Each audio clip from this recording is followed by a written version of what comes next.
The danger in an age of mass media is that information also can be misused to manipulate the public. All around the world, authoritarian rulers increasingly use media to coerce the consent of the governed. Our hosts today, the International New York Times, recently published a remarkable description of this phenomenon under the headline, "The Velvet Glove." The power of a leader's reasoning or the truth of his arguments, the report suggests, are often less important than his command of media influence. What results can be the illusion of democracy, but not its substance. No, our technologies alone will not save us, but neither need they ruin us. It is not the power of our tools, but how we use them that will determine our future. یا علی مدد، خوش آمدید. خیر مقدم بسیار گرم نثار همه جماعت ما و اعضای خانواده‌های با پیشینه ادیان مختلف. همه شما با برنامه تأمل در شب‌های جمعه امشب خوش آمدید. نام من حسن داوودی است و افتخار دارم که برنامه امشب را میزبانی می‌کنم. امیدوارم همه‌تان خوب باشید و با نگرش مثبت زندگی را به سر برید. بله، اکنون زمان عجیب و غریبی است. من در مورد انتخابات آمریکا قطعا صحبت نمی کنم، اما شاهد نابسامانی هایی در جهان هستیم. در هر صورت، هر قدر که گاهی ترسناک هم باشد، ما در کنار هم هستیم. در کامیونیتی خود و با مشغول شدن در نتفلیکس، برنامه های تلویزیون، پوشیدن ماسک و در نظر گرفتن فاصله اجتماعی، زندگی را در دوران بیماری واگیر به این شکل سپری می کنیم. موضوع برنامه تأمل در شب‌های جمعه امشب ما پیشرفت تکنولوژی و تصور دوباره آینده است. رئیس کنسول ملی کانادا آقای امیرعلی قاسم لاکا در مورد حفظ رفاه و سلامت مالی در یک چنین دوران دشوار صحبت خواهند کرد. بعد از آن مصاحبه دکتر موئز رجوانی رئیس فوکس کانادا و دکتر دافنی تارس رئیس دانشکده مدیریت تد راجرز در دانشگاه رایرسن را می‌بینیم. بحثی در مورد این موضوع که چه قدم‌هایی می‌توانیم برداریم تا چالش‌ها را به فرصت تبدیل کنیم و آینده کار را تشخیص دهیم. حتما نمی‌خواهید بحث‌های برنامه تأملی در شب‌های جمعه ما را با شرکت کنندگان از دست دهید. سلیمه ورسی و رامز ورجی. موضوع بحث این است که آیا تکنولوژی یک برکت است یا یک بار گران؟ خوب است که این برنامه را قبلا ضبط کرده ایم. حتما نمی‌خواهید آن را از دست دهید.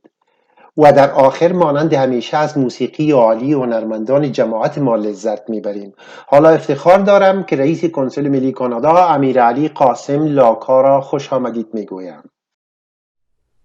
My dear brothers and sisters, یا علی مدد. خواهران و برادران عزیزم، یا علی مدد. من بسیار خوشحالم که امروز با جماعت صحبت می کنم. من می خواهم در ابتدا تبریکات خود را برای پیام و برکاتی که این هفته از مولانا حاضر امام دریافت کردیم به شما بیان کنم. بگذارید پیام را دوباره مرور کنیم. مولانا حاضر امام اظهار داشتند که چالش‌های ناشی از بیماری همگیر در سلامتی جماعت برای او هنوز نگران کننده است. او خوشحال است که در بسیاری از کشورها جماعتخانه‌ها با رعایت پروتکل‌های دولت بازگشایی شدند، اما جماعت وی باید آگاه باشد که دیگر جای برای رضایت خاطر و خوشنودی در مورد خطرات ناشی از این ویروس تهاجمی وجود ندارد. نیاز به استفاده از ماسک، رعایت فاصله فیزیکی و رعایت تمام پروتکل‌های بهداشتی همچنان مهم است و باید در مدت از زمان آینده نیز به عنوان بخشی از زندگی طبیعی مورد بررسی قرار گیرد. حاضر امام ادامه می‌دهد که بسیاری از کشورها شاهد احیای مجدد یا تهاجم این ویروس هستند که خواستار این است که مریدان وی با پیروی از دستورات بهداشت عمومی مسئولیت شخصی خود را برای محافظت از خود، خانواده و جوامع خود بپذیرند. حاضر امام سپس محبت آمیزترین دعاهای پدرانه و مادرانه خود را برای سلامتی، سعادت، ایمنی و رفاه همه مریدان خود با بهترین نعمت‌ها و برای مشکل آسان می‌فرستند. بنابراین اعضای جماعت عزیز، این زمان برای احتیاط توجه لازم را می‌طلبد. حاضر امام در اینجا از اصطلاح درخواست استفاده کردن و این بدان معنی است که این شرایط اقتضا می کند که ما مسئولیت شخصی را در قبال ایمنی به عهده بگیریم. امشب می خواهم به موضوع مهم دیگری بپردازم که چگونه ما در این شرایط همگیری که با موجهای جدید عفونت ادامه دارد بهزیستی و رفاه مالی خود را حفظ کنیم.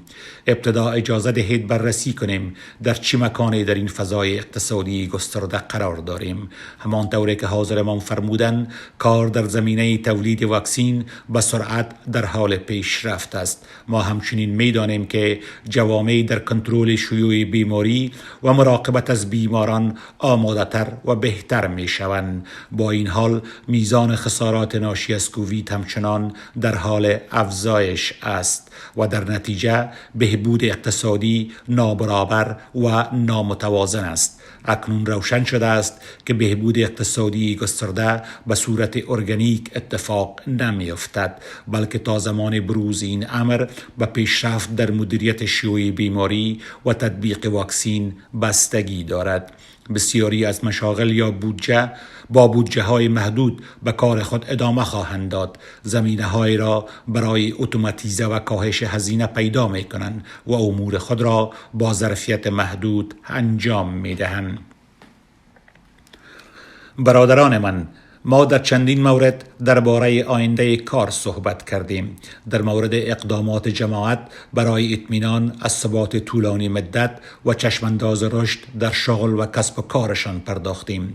با استفاده از این دوره رکود و فرصت‌های جدید آموزش آنلاین برای اعتبار بهتر که امام عزیز ما با آن ما را تشویق کرده است، خطاب امروز من درباره آینده کار نیست، اما نیاز به اقدام با آن هرگز بیشتر نشده است و جماعت باید این موضوع را جدی بگیرند. آینده کار فرصت برای نشان دادن پویایی شخصی است، منطقه‌ای نیست که به آن پشت کرد یا تعدد و تعدیل را پذیرفت. امروز با توجه به رفاه مالی ما در جریان این همگیری من در مورد 3 موضوع بحث خواهم کرد: پسنداز کردن، سرمایه گذاری کردن و برنامه‌ریزی کردن برای آینده. بگذارید با هزینه های من شروع کنم.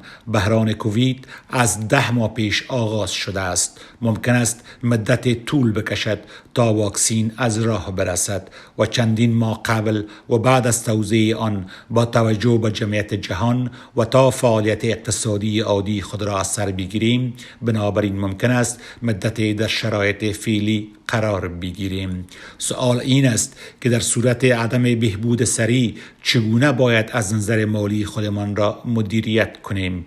آیا جماعت مجبور است در حد توان خود محتاطانه زندگی کنند و بی دلیل خرج نکنند؟ افراد اطراف ما ممکن است خسته باشند یا به امید یک راه حل کوتاه مدت از اقدامات احتیاطی فاصله بگیرند، اما افق زمانی و دید ما باید دراز مدت و طولانی تر باشد.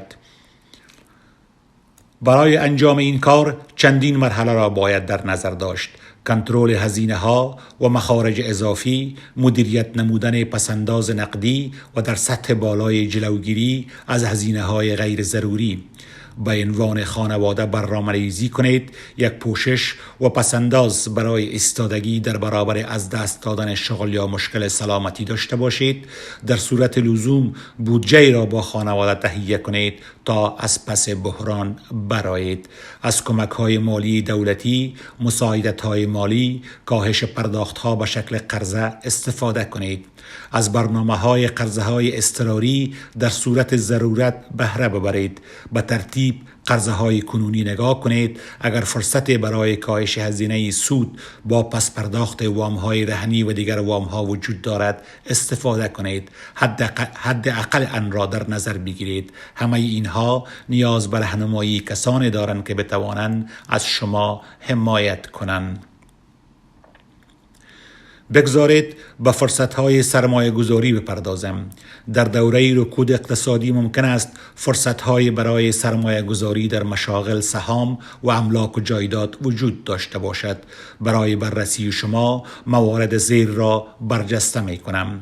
سرمایه گذاری محتاطانه تنها زمان انجام شود که توانایی تحمل رکود را داشته باشد. مشاغل و بازارها بی ثبات هستند. فرصت‌هایی که امروز جذاب به نظر می رسند ممکن است فردا در برابر فشارهای اقتصادی خرد شوند و یا ادامه نداشته باشند.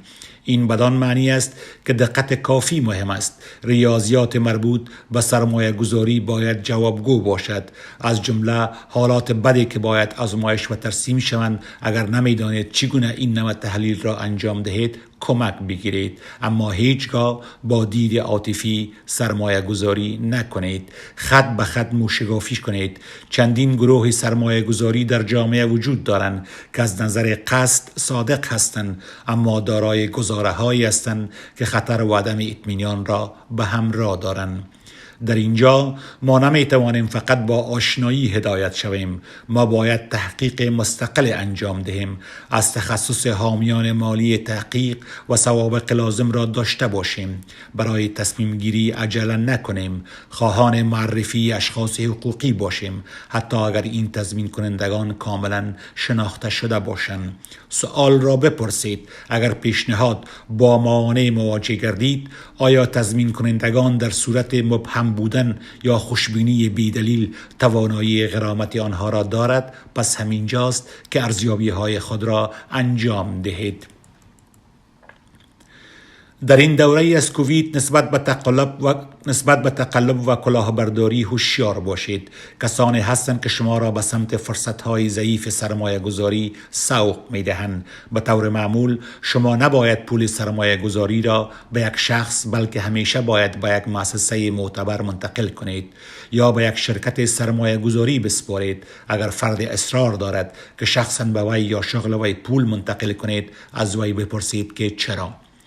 بگذارید به برنامه ریزی آینده بپردازم. این موضوع است که ما به طور معمول در مورد آن بحث نمی کنیم، اما مهم است. دهها طول کشیده تا جماعت ما در کانادا ساکن شدند. خانه ها، مشاغل و زیرساخت ها را ساختند که این نقطه قوت امروز ماست. بدون برنامه ریزی کافی و اقدامات حمایتی ممکن خانواده ها، کودکان و جامعه خود را در معرض خطر از دست دادن قرار دهیم. اولین حوزه برنامه ریزی مربوط به انتقال ثروت است. افراد می توانند یک عمر برای فرزندان و نوه‌های خود کار کنند، اما بدون برنامه ریزی صحیح و دهها تلاش این می تواند در یک لحظه باعث از بین رفتن منابع و درگیری خانوادگی شود. برنامه ریزی صحیح شامل این است که چه کسی دارایی را دریافت می کند و چگونه و چه مواقع چنین انتقال‌های انجام می شود. تعلل در این موارد بعضاً طبیعی است، اما پرداختن زودتر به آنها به وضوح تعارض و تقابل را کاهش می دهد و به شما امکان می دهد آن را کنترل نموده و تنظیم آن را با گذشت زمان انجام دهید. برنامه ریزی می تواند روش مؤثری در موارد تکس و پرداخت مالیات به دارایی‌های خانواده شما را فراهم کند. از طرف دیگر برنامه‌ریزی ضعیف ممکن است منجر به بار مالیاتی شود و ارزش دارایی‌های منتقل شده را کاهش دهد. همانطوری که به این ملاحظات فکر می‌کنید، برای اطمینان از داشتن یک برنامه کاملا سنجیده شده و راحت به مشاوره حقوقی و مالیاتی مراجعه کنید. به یاد داشته باشید انتقال موفقیت آمیز ثروت به نسل بعدی از طریق وصیت‌نامه‌ها، اعتمادنامه‌ها و بیمه زندگی نیاز به بررسی دقیق دارد. با در نظر گرفتن نیازها هر نسل، اکثریت خانواده ها برای انتقال ثروت آمادگی کافی ندارند. انتقال ثروت به طور تصادفی اتفاق نمی افتد. این نیاز به یک برنامه دارد. خانواده ها باید با هم همکاری کنند تا برنامه خود را مستند نموده و برای مدیریت ثروت در طی نسل های مختلف آن را نظارت نمایند. برنامه ریزی آینده جماعت همچنین شامل آمادگی در برابر بلایای طبیعی هستند. حاضر ما از این که زیر ساختهای فیزیکی ما می توانند در برابر اثرات بلایای طبیعی از جمله زلزله و سیل مقاومت کنند و بر اهمیت آماده سازی سریع خانواده های ما در صورت بروز یک فاجعه تأکید کرده است. مؤسسات جماعتی نمی توانند به اندازه کافی بر این موارد تأکید داشته باشند، ولی ما در هر صورت ممکن از آنها پشتیبانی خواهیم کرد. با این حال جماعت به طور انفرادی مسئول اطمینان از امنیت و محافظت از دارایی هایشان است. این در دست شماست. اگر در منطقه با ریسک بالا زندگی می کنید، باید به دنبال اطمینان از دارایی خود باشید. صاحبان خانه باید موارد پوشش بیمه زلزله، سیل و سایر بلایا را ارزیابی کنند. این امر برای سرمایه گذاران و املاک تجاری به همان اندازه تجارتشان مهم است. این همان چیز است که این بحران به ما آموخته است. ما می توانیم با خرید پوشش بیمه حوادث غیر مترقبه و انسانی برنامه ریزی کنیم. ما مجدداً به کسانی که در مناطق زلزله خیز و دارای خطر سیل مانند شهرهای بریتیش کلمبیا و شهرهای کنار رودخانه های اتاوا و سن لارنس زندگی می کنند یادآوری کنیم که لطفاً پوشش بیمه خود را برای زلزله و سیل بررسی کنید. در پایان می خواهم به شما بگویم که رفاه مالی زیربنای هر جنبه از زندگی مادی ماست. سواد مالی ما می تواند به ما کمک کند تا اهداف زندگی خود را از جمله پس‌اندازهای بازنشستگی، تحصیل، استفاده مسئولانه از بدهی و قرضه، اداره و مدیریت کسب و کار، وصیت‌نامه‌ها و برنامه‌ریزی املاک، انتقال ثروت و موارد از این را ردیف کنیم. مؤسسات جماعتی ما آموزش قابل توجه از طریق وبینارها یا کنفرانس‌های آنلاین، خدمات یک به یک و مشاوره با متخصصان خارجی در صورت لزوم را ارائه می‌دهند. از طریق این کنفرانس‌ها و سمینارها در طی همه‌گیری کووید ما ارتباطات جماعت را با برخی از بهترین کارشناسان اقتصادی کشور برقرار کرده ایم. از این برنامه‌ها استفاده کنید تا تفکر محتاطانه و رو به جلو امکان پذیر گردد. ما به کار با جماعت ادامه خواهیم داد تا اطمینان حاصل شود که هر خانواده آماده است و می تواند با اطمینان به آینده نگاه کند. ما اینجا برای شما هستیم. با تشکر از شما که با ما بودید. مراقب خودتان باشید و الله حافظ. رئیس صاحب، از صحبت‌های عالمانه شما صمیمانه سپاسگزاریم.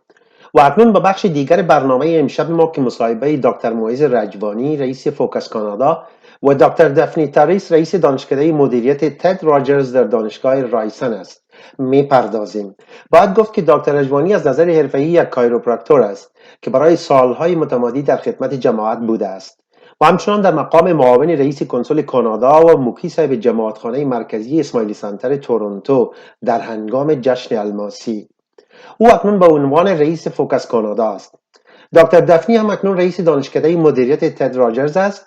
او قبلا از سال 2010 تا 2016 رئیس دانشکده بازرگانی ادواردز در دانشگاه ساسکاتون بود. او دانشکده ادواردز را تا سطح انجمن پیشرفت دانشکده های بازرگانی هدایت نمود. اعتبارنامه انجمن پیشرفت دانشگاه های بازرگانی به عنوان جامع ترین و معتبرترین سیستم های اعتبار بخشی دانشگاهی محسوب می شود. قبل از رفتن به ساسکاتون در سال 2010 پروفسور تاریس استاد دانشکده بازرگانی هیسکین، معاون رئیس تحقیق و مدیر پروگرام درجه دکترا در دانشگاه کلگری بود. این عزیزان در مورد اقداماتی که چالش‌ها را با فرصت‌ها تبدیل نماییم و آینده کار را تشخیص دهیم و بپذیریم صحبت خواهند کرد. Okay, thank you for the introductions and thank you for joining us, Daphne. It's wonderful to have you again on our Friday night reflection this time. And Daphne, I wanted to start off by just, our world has changed, our work has changed, our home has changed, our whole life has changed because of COVID. And you're in a unique position. You are dean of a business school preparing students to go out into the real world, and all of us are struggling on how to take the next step and what we should be doing and what our education should look like. And we'd love to hear your thoughts around this. We're an enormous business school. I don't know if you know, we're about 12,000 students, so I believe we're one of the biggest in the country. We knew that we were going to have to go virtual on Friday, March 13th, which is a day that I don't think any of us will ever forget because we were almost entirely unprepared. We were anticipating all kinds of disasters, that students would decide not to go to school, that our professors would not be able to work the technology. But in fact, the alternatives are not so great, and people are really taking advantage of the opportunity to come to school. Our enrollment is higher than it used to be, and our professors are all prepared, and it's actually going much better than I had expected. It's still exhausting. I must tell you that it is not easy, and all of our professors are missing what we call the post-lecture high, when you finish your lecture and you feel fantastic and you decide you're going to celebrate. And in this world, you finish your lecture, you may talk to a few students, you walk away, and then nothing happens. So it's a little bit hard.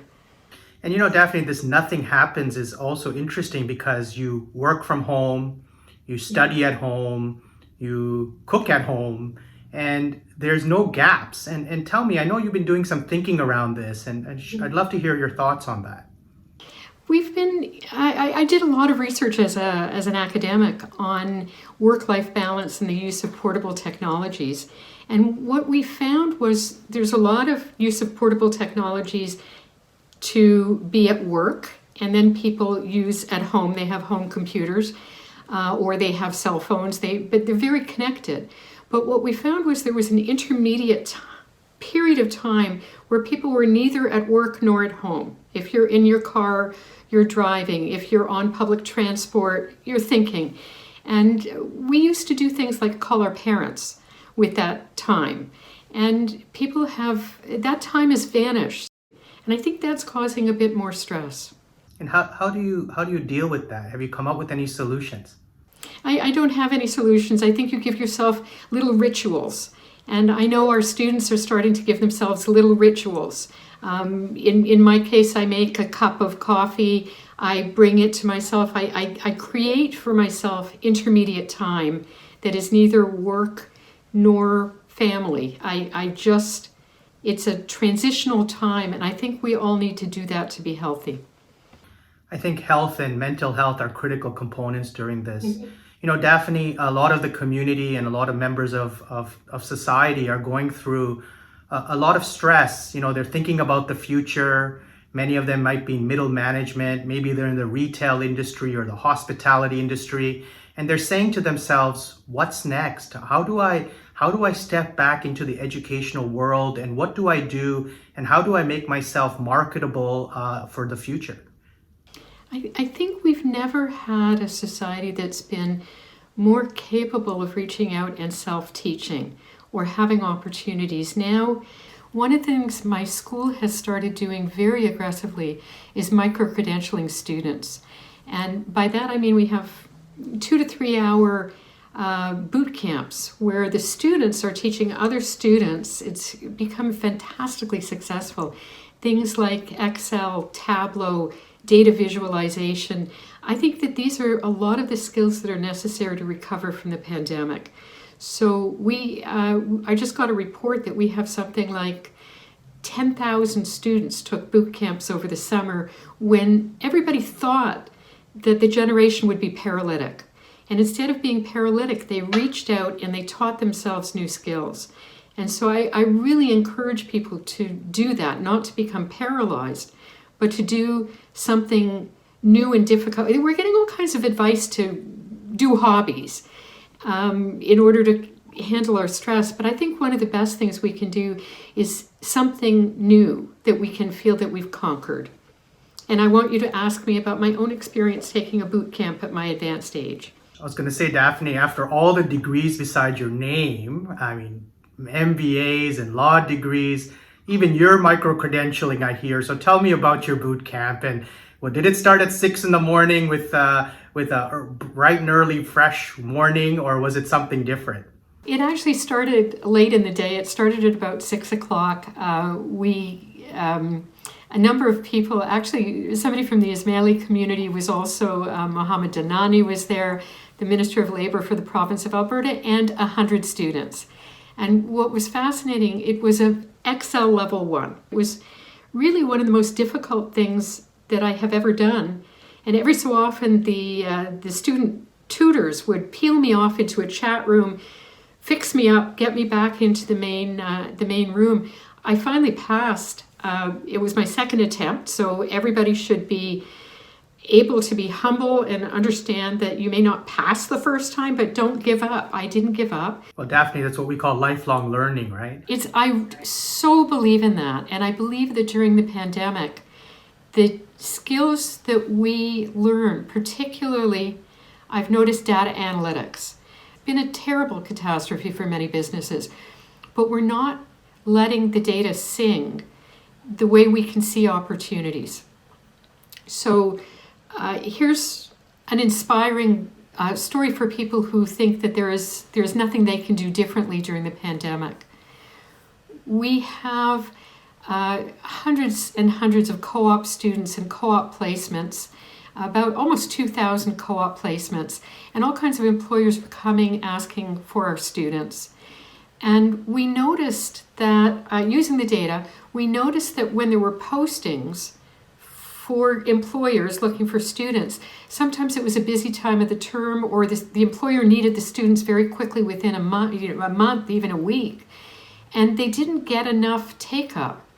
And so we automated the system, so we sent out emails to the students and said, here's an opportunity. And we went from a 62% placement rate to a 90% placement rate during the pandemic, simply by watching our data sing to us. I wanted to tell it to you because there are ways that one can look at one's own business and look for new angles on improvement. That's very interesting, Daphne. Usually we think when we are not doing well in our business, the best thing is to change our business and do something different. But what you're saying is that even within your own sector, you need to look at it a little bit deeper. You have to look at it analytically, maybe with a different type of hat, a different perspective. Even if we could get, let's say at the business school, a 5% increase in student retention, that would be 5% more students that finish their degrees, which is the right thing to do. But there are ways of improving desperate situations. And what I've noticed during the pandemic is that a lot of people are shutting down and they're not using their usual creativity. And we're trying to inspire our students to see patterns in data, to see opportunities. Daphne, I wanted to ask a little bit more about this boot camp. Can you tell the audience what is a boot camp? What are the types of programs, and how does one participate in a boot camp, whether it's with your university or other organizations? Well, our boot camps are something that initially, it's a little bit unique to us, but a lot of colleges, a lot of high schools, the whole educational system is talking now about micro-credentialing, not a degree, but getting certificates, getting badges. We even talk about graduating students with a wallet filled with micro badges. And the way our boot camps work is we have about 26 different topics. They're anywhere from 3 hours to a few days. Boot camps have no grades associated. They basically, you learn something, you show to the boot camp facilitators that you've completed, so you submit your work at the end. There's no grade, but at the Ted Rogers School we try to then, if we can, if it's at a certain level of proficiency, we give a badge on LinkedIn. My hope is, my dream is to sort of internationalize the boot camp idea because it's going to help with pandemic recovery. It's not a terribly stressful thing to do, but I think it's a very, very good way to learn skills and get up to date with new techniques. So it's almost like a no stress. You don't have to pass. There's no huge exam, and the joy of it is that it's taught by students. We've experimented with having the boot camps for adults, for employees of organizations. We trained people, about 300 people in the Ontario government, and we really are looking at one of the ways we can connect with our community, and I'm hoping with the Ismaili community, is by building the boot camp model and making it available. And Daphne, absolutely, we're looking forward to it. But we also have a lot of middle-aged individuals that are struggling, not sure how to get back in. And do you think the boot camp is for them as well? The origin of the boot camp was from, there's something at Ryerson called the Diversity Institute. And I'm going to give a shout out to a professor, Wendy Sukier, who actually, she was the one who started teaching new skills to immigrants, to people who are trying to re-enter the workforce, to women who had been out of the workforce for a while or were immigrants. And she really inspired us to take them and run with the model for our own students. So we know that this is a successful way of training. At the end of the day, at the end of a day, you have a new skill. And that makes you feel more confident and proud, and then you're ready to tackle the next new skill. So what we've done is we've made it very bite-sized. It's very achievable, and it's curiosity-driven. Well, I liked your talk so much that I've decided to join a boot camp. I will welcome you to a boot camp. Daphne, one of the things we read about a lot with future of work is this notion of behavioral skills or social skills or the soft skills. How do you work with your students to get those soft skills? Well, it's interesting you ask me that, because a lot of our boot camps are data visualization, Excel, Tableau, Scribe, all kinds of things that work with data. But we have many boot camps on presentation skills, on persuasion. And one of the favorite things that I've actually seen one of our professors do is take students into the elevator and literally do the elevator talk. You have from the 9th floor to the 1st floor to impress me. So Daphne, your elevator talk to the community. 3 things that we should always be thinking about as we think of the future and the challenges of today. I would say to be kind to others. There's a lot of advice that people should be kind to themselves. When you reach out and you're kind to others, or you're outside your comfort zone, you learn a new skill, or you watch TED Talks, or you take a boot camp, or you do something like that, you get a sense of progress, momentum, and kindness. And I think right now we really need that sense of gracious kindness to each other. We started an MBA that one of the themes in our MBA is well-being. And we did that before COVID. But I think we really hit something important, because students they're saying they're taking mindfulness, they're learning how to calm down, they're learning how to get things done productively. And I think this is a really good time to revisit bad patterns and change them. That's wonderful. And we're fortunate as a community. We always talk about this balance between our lives and our spiritual lives. And we talk about community and giving to others. And these are things that are so part of who we are. And, we forget the value that brings. And so sharing what you just have is just reinforces some of the things that the community really espouses to. So thank you very much. Thank you very much. تشکر از کمک هر دوی شما عزیزان که ما را راهنمایی کردید که چگونه با استفاده از این زمان مهارت‌هایی یاد بگیریم تا برای جهان بعد از بیماری واگیر آمادگی بهتر داشته باشیم. و حالا بحث برنامه تأملی در شب‌های جمعه را با سلیمه ورجی الواعظه و کاندید دکترا در دانشگاه آلبرتا و رامز ورجی انجینیر نرم افزار در گوگل شروع می‌کنیم. آنها در این مورد بحث می‌کنند که آیا تکنولوژی یک برکت است یا یک بار گران. با اظهار خوشبینی افتخار داریم که رامز ورجی را با خود داریم. او انجینیر نرم افزار در گوگل است. در سن 13 سالگی شرکت وب دیزاین و نرم افزار خود را به نام بک تری ورد ایجاد کرد. بعداً او اولین قرص واکسن خوراکی را در جهان اختراع نمود. او به عنوان یکی از افراد زیر 20 سال برتر کانادا شناخته شده است. رهبر تیم جهانی تری دات داش و برنده مدال ملکه الیزابت و جشن الماسی. در گوگل او اکنون در تیم مراقبت‌های بهداشتی گوگل کلاود کار می‌کند و همچنان در بخش رایل‌های نرم افزاری برای داده‌های پزشکی و تحقیقات همکاری می‌کند. با پذیرفتن نقش مخالف در این بحث بسیار خوشحال هستیم که الواعظه سلیمه ورسی را با خود داریم. سلیمه یک روان درمانگر و یک مشاور رسمی کانادا در روانشناسی است. او همچنان کاندیدای دکترا و آموزگار برنامه مطالعات دینی در بخش اسلام و اسماعیلیسم معاصر در دانشگاه آلبرتا است. او با آنکه یک الواعظه است در نهادهای متنوع جماعتی در پست‌های زیادی کار نموده است. اخیراً به عنوان همایشگر مجمع علمی طریق برد ادمنتون منصوب شده است. نظر شخصی من در موضوع تکنولوژی یک رابطه عشق و نفرت است. در هنگام جلسات آنلاین که داشتم آنها میگویند که هر چیزی مهمی که میدانید بگویید و من میگویم که مهمترین چیزی را که میدانم میگویم و بعداً قطع میشود که ناراحت کننده است. اما خوشبختانه ما این پروگرام را قبل از ظهر ضبط کردیم که بسیار از نظر علمی مفید بود. هر گوینده سخنان مقدماتی خود را داشت و هر کدام زمانی برای رد کردن یکدیگر داشتند و شاید تعجب کنید که بدانید که من هیچگاه از دکمه قطع کردن استفاده نکردم. این نشان می‌دهد که اینها در مناظره خیلی خوب بودند و بسیار مهم این که هیچ مگسی هم در جریان فیلمبرداری مزاحمت نکرد. این را ببینید.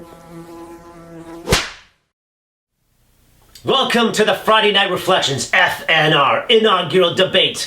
Sounds like we're in a rumble. It's exciting. We have two phenomenal debaters with us. Moez Rajwani, Salima Versi. They will be debating this resolution.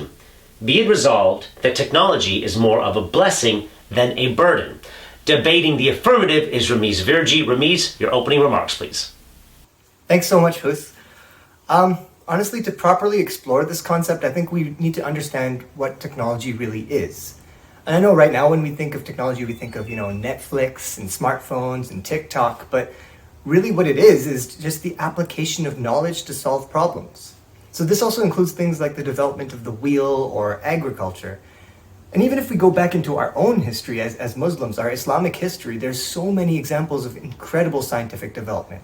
Whether you're talking about Al-Khwarizmi's algebra, which, believe it or not, is a precursor to programming, or Al-Zarawi's dissolving stitches made of catguts, or even if we go to our beloved Prophet, peace be upon him, he invented the miswak, which was the precursor to the toothbrush. So these are all examples of technology just from our own history, let alone all the rest of human history.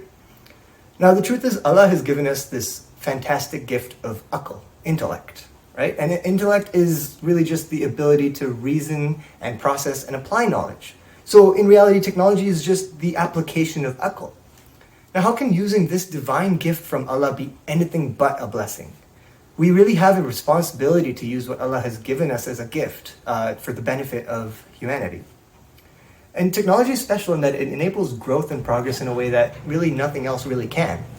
If you just look at education alone, for example, if you just consider the level of access that it enables for people in developing countries, it's unfathomable. In fact, Hazrat Imam back in 2001 in Washington had mentioned that access to computers can provide the first real opportunity for lifelong education on a broad scale. Or, even if we just look at the last few months, like what we've been going through with COVID, at the beginning when we were locked down, we all felt so alone and isolated, and we were able to have things like Friday night reflections to help us stay together as a community. Even if we look at this past week, we had a talika from our beloved Imam. And even this very debate, this discussion wouldn't even be possible without what is afforded to us by technology. Technology is also special in that it acts as an equalizer. Whether you're young or old or rich and poor, it doesn't really matter. You have free access to the same level of information no matter who you are. This has also really helped with poverty alleviation, whether it be food technology or education, medicine, just the access to all this that is enabled by technology is fundamental. And with the opportunities provided to us by technology in reaching these fundamental goals of human progress, I think you really can't consider technology as anything but a blessing. Thank you very much, Moez, for your opening remarks. Salima, debating the opposition. Your opening remarks, please. Thank you. So as a lifelong Trekkie, I have always had very high hopes for technology. My greatest wish as a child was a replicator to make whatever I wanted and a transporter to take me wherever I wanted to go.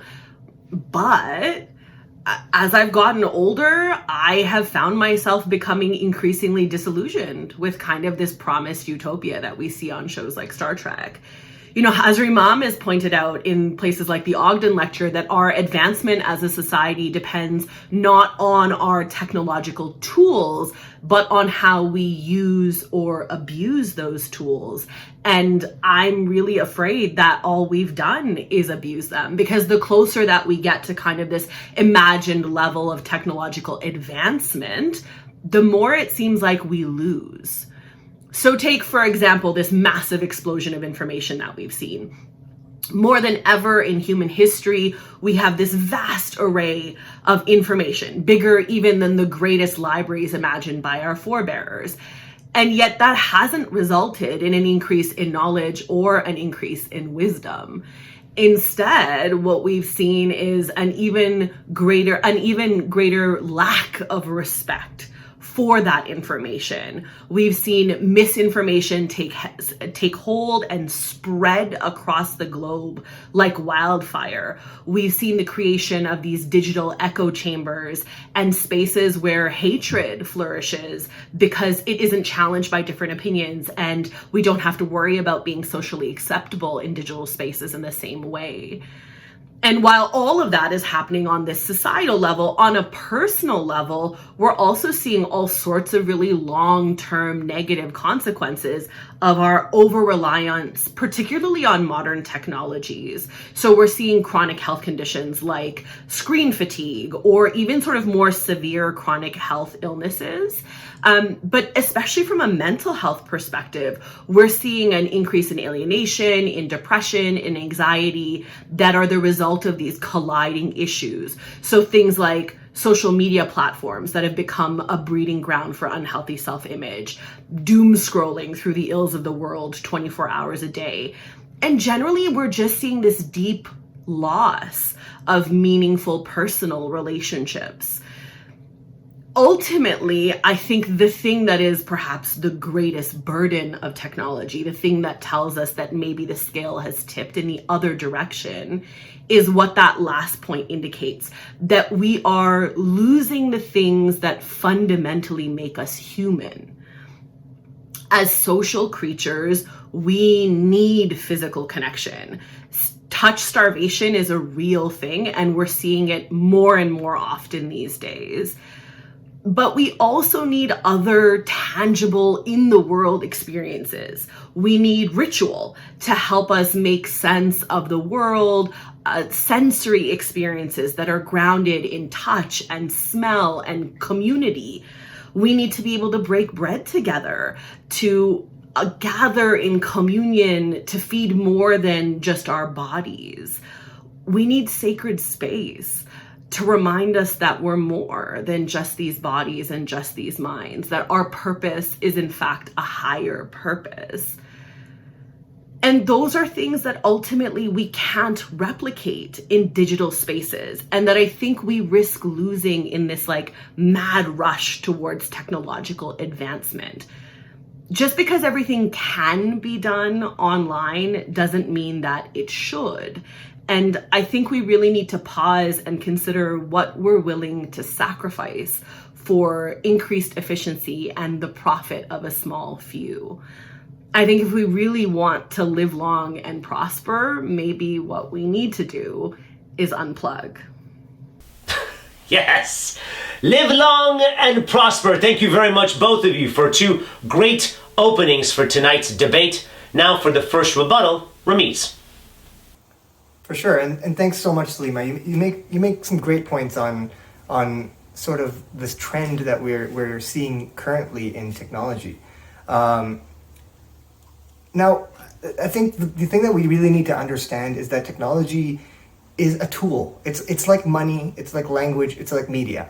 It can be used for good, it can be used for bad, and really, the tool is as good as the person who uses it. Just like in any other application of a tool, whether it be physical or intellectual. and yes, it has given us lots of negative effects. It has also given us a lot of positive effects. Medicine has never been better. The world's health has never been better than today. And that's all thanks to medical technology. You mentioned that we really need that sensory experiential thing just for our souls. And I totally agree, but I think technology is the best way to enable that. I mean, we have things like planes, trains, cars. Without that, you're pretty much limited to what you can walk to. So having all these things available thanks to technology really helps with that. And I think the truth is that we need to work harder on applying technology in a more effective manner rather than just abandoning technology altogether in order to sort of move forward towards this utopia where everything is, there are no more scarcity and we just worry about exploration. Thank you very much, Ramiz. Salima, your rebuttal to what Ramiz just said.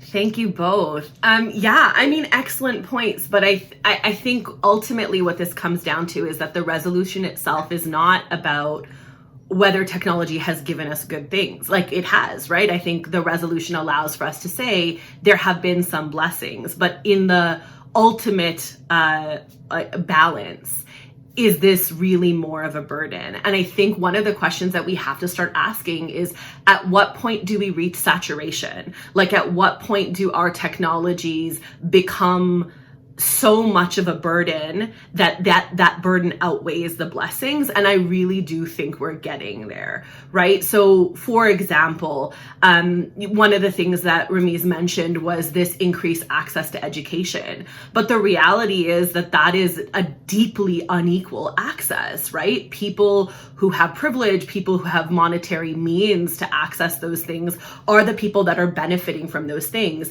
And the people who need those resources the most are the people who often are not getting them. And we really have to stop and question, particularly as Ismaili Muslims, what that says to us. Where are our ethics in this conversation? So are there blessings of technology? Absolutely. But I think what we have to think about is, at what point does that balance tip?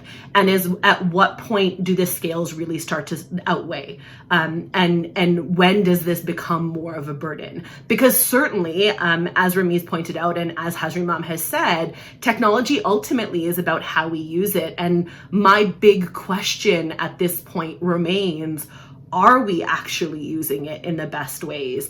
And particularly this week, and what we've seen in terms of the results of the American election, and what we've seen in terms of like an increase in propaganda and the ways in which the world is moving, I have deep concerns that the ways in which we abuse this are actually outweighing the blessings at this point.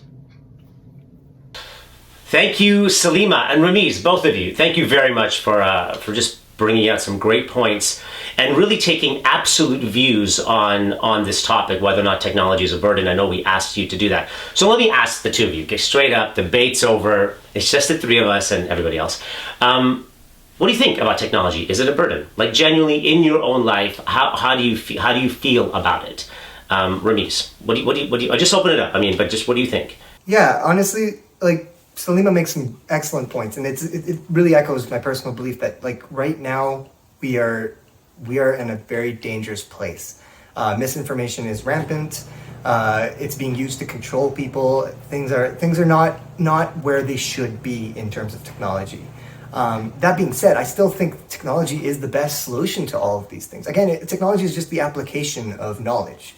Knowledge is there whether we want it or not, whether we decide it's a good thing or a bad thing. So really, we have a responsibility. All of us, every single human on this planet has a responsibility. They have a stake in this thing, just for the future of humanity in general. So, like Salima said, yeah, like we have a lot of work to do right now to bring these extremes and this inequity together. Bring these two halves of reality together. It seems like, you know, people on one side of these things, like the one side of things, are living in a complete different reality than people on the other side of things. So I think it's a blessing. It's obviously a blessing and a burden, and what it is more of really depends on how we use it, what we do from here onwards. Yeah, it's interesting. I agree. How about you, Salima? What do you think? Yeah, I mean, largely I agree, right? Like, I think there are obviously some incredible blessings with technology.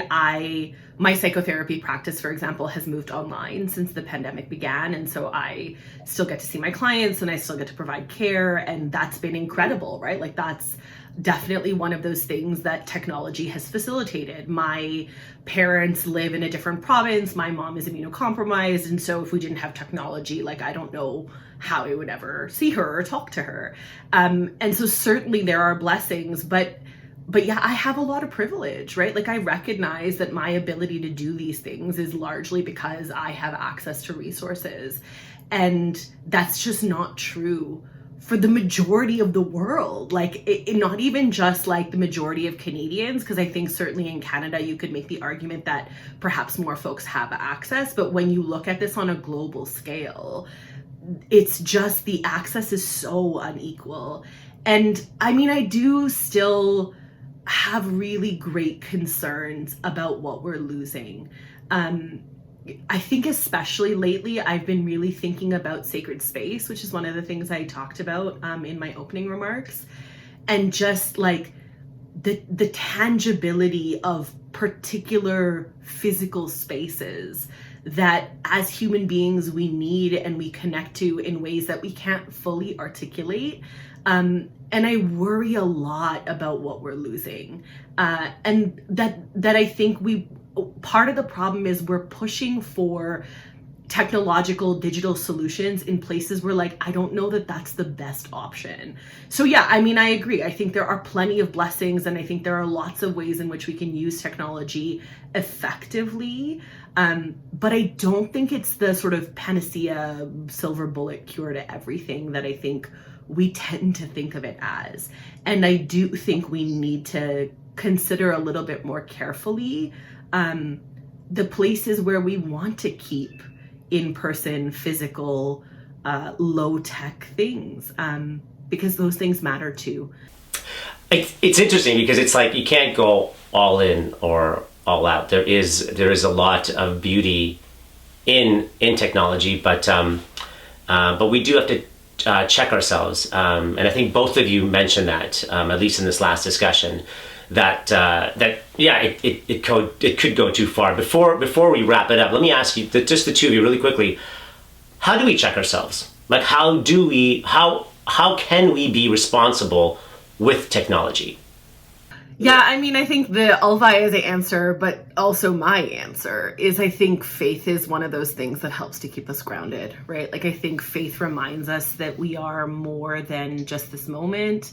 I think Hazri Mam's guidance has very clearly talked about sort of the risks inherent in this, but also the potential for growth and change, and for pushes towards equity and justice. And so I think that's really important. And I think ultimately Islamic ethics, our ethics as Ismaili Muslims, are the things that hold us in place. And I think when you apply that to how we think about technology, that's the guiding light in the long run, right? Like, the reminder that we are more than this, the reminder that we have to ensure that we're bringing everyone along with us, this idea that even in digital spaces, we should be interacting with people in ways that are kind and generous and compassionate and empathetic. Like, those are all grounded in our ethics. And so I think for me, the thing that helps us remember what that balance looks like is ultimately our faith. I would say, that was the Alwai's answer. But from a non-Alwai's perspective, I would say it's the same thing. Faith is really, it's really the most important thing right now that we need to hold on to.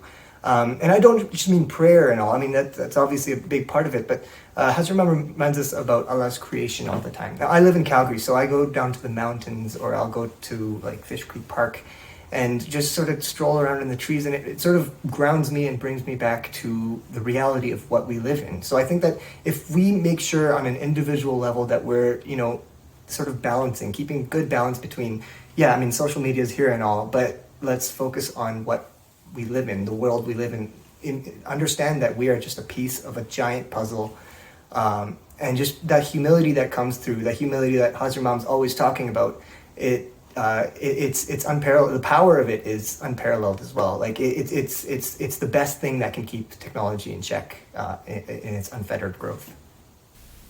Those are great answers. Thank you very much. And I think you guys have, both of you have pulled out some excellent points for us to discuss even at home with our friends or family about technology. And, the way you wrapped it up, keep the faith in terms of checking how we treat technology. So I really appreciate both of your time. Thank you very much.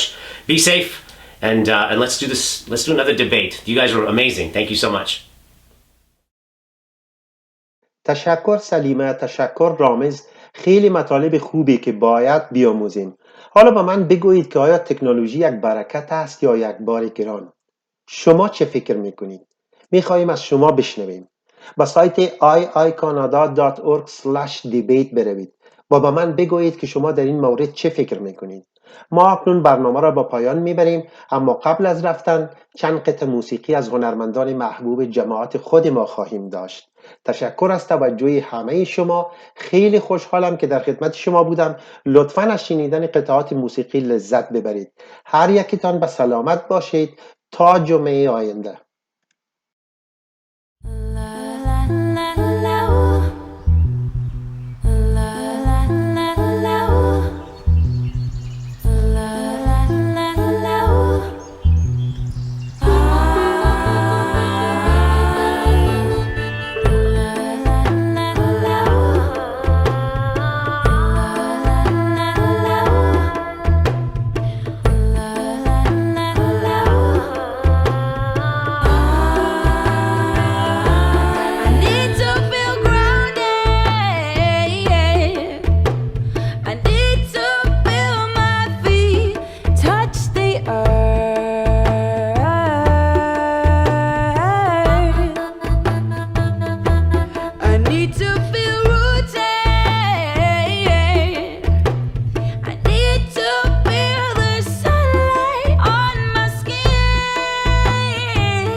To spin